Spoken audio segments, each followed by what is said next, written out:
Chairman of the Migration Council Australia, ministers, parliamentarians, distinguished guests, ladies and gentlemen. Nearly 200 years ago, before the birth of Christ, 200 years before the birth of Christ, a young man living in what is now Tunisia was taken to Rome as a slave by a wealthy senator who was impressed with his literary talents. The young man, later freed, became Rome's greatest comic dramatist, writing under his master's name of Terentius. His was a migrant success story, which resonates into our own time. But he's relevant in another way. Because of some words spoken by a character in one of his plays, which have been quoted and re-quoted for over 2,000 years by writers as disparate as the Roman philosopher Seneca, St. Augustine, Montaigne, Karl Marx, and countless others. The words were, "I am a man, nothing human is foreign to me." It's a delightful irony that the words in the play were apparently spoken by a busybody responding to a suggestion by one of his neighbours that he should mind his own business. But though written tongue-in-cheek, they enlivened a deeper imagination in those who heard and read them. They have been taken as words about the essential unity of mankind. So interpreted, they are words which in Australia, in our own time, reflect a fundamental value underpinning our notion of equal justice. That is to say that every person in this country, migrant or born here, is equal before the law. That is easier to say than to apply. Cases which are alike should be treated alike.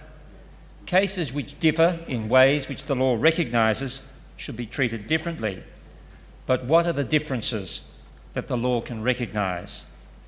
That is a question we cannot avoid when we speak of diversity and the law. The diversity of our population enriches our society in many ways.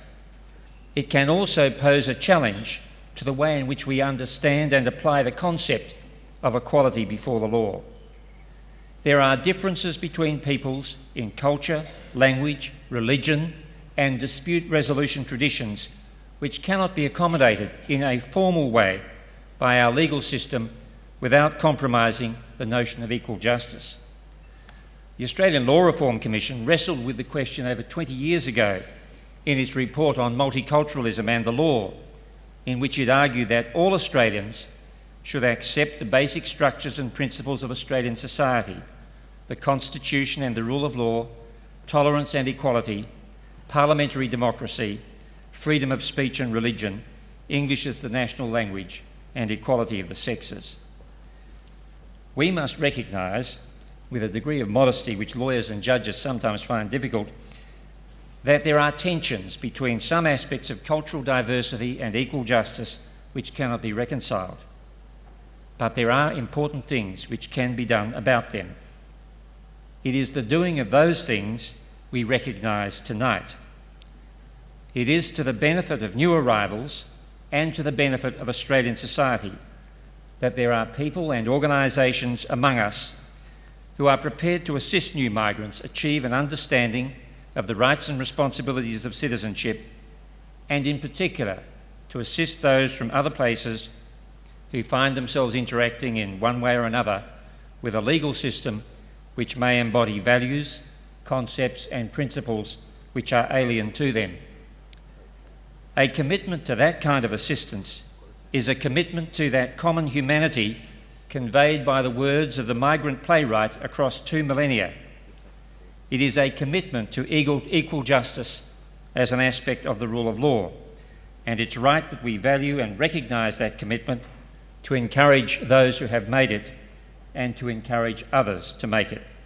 For those reasons, I'm delighted to be able to present the award this evening in the category of diversity and the rule of law.